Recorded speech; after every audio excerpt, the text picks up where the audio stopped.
Hello, Radhe Radhe. आप सभी का एक बार फिर से मेरे चैनल में स्वागत है।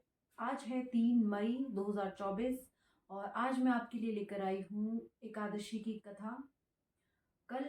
आज है 3 अप्रैल 2024 और कल 4 मई को है हमारा वरुथनी एकादशी का व्रत।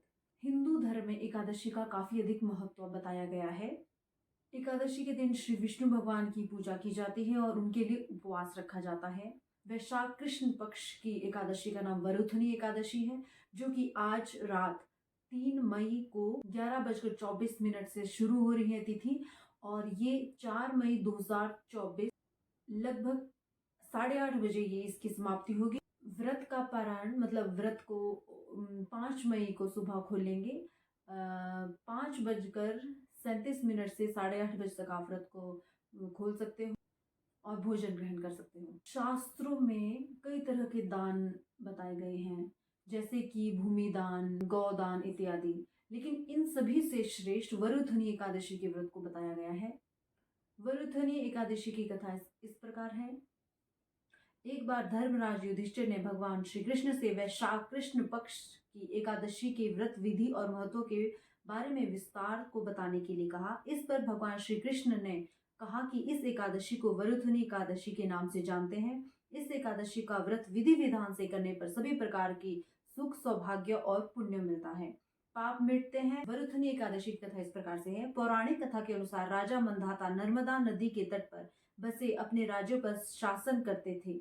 वे धार्मिक व्यक्ति थे। पूजा पाठ, धर्म कर्म में उनका मन लगता था। वे एक दिन जंगल में गए और वहां तपस्या करने लगे। वे तप में लीन थे। कुछ समय बीतने पर एक भालू आया और उन पर हमला कर दिया। भालू उनका पैर पकड़कर उन्हें घसीटने लगा। उन्होंने अपनी ओर से कोई विरोध नहीं किया और तप में लीन रहे, शांत रहे एकदम। उन्होंने श्री हरि विष्णु से अपने प्राणों की रक्षा की प्रार्थना की। इसी बीच भालू उनको घसीटकर जंगल के काफी अंदर लेकर चला गया। इसी बीच भगवान विष्णु वहां पर प्रकट हुए और उन्होंने अपने चक्र से उस भालू का गला काटकर राजा मंधाता के प्राण बचाए। भालू के हमले में उनका एक पैर खराब हो गया। भालू उसे चबा गया था। यह देखकर राजा मंधाता दुखी हो गए। तब श्री हरि ने कहा कि तुमने पिछले जन्म में जो कर्म किए थे उसका ही यह परिणाम है। तुम वरुथनी एकादशी का व्रत वैशाख के कृष्ण पक्ष की एकादशी को करना। यह व्रत मथुरा में करना और विष्णु के वराह स्वरूप की पूजा करना। इस व्रत के पुण्य प्रभाव से तुमको नया शरीर प्राप्त होगा। श्री हरि के आदेशानुसार वरुथनी एकादशी के दिन राजा मंधाता मथुरा पहुंचे और विधि विधान से व्रत रखा।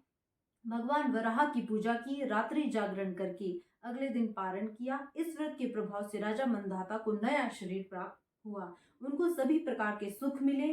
जीवन के अंत में उन्हें स्वर्ग की प्राप्ति हुई। जो व्यक्ति वरुथनी एकादशी का व्रत रखता है उसके सब पाप मिट जाते हैं और राजा मंधाता के समान सुख प्राप्त होता है। तो ये थी वरुथनी एकादशी की कथा। आपको ये कैसी लगी? आप लाइक करना और कमेंट में जरूर बताना। धन्यवाद। राधे राधे।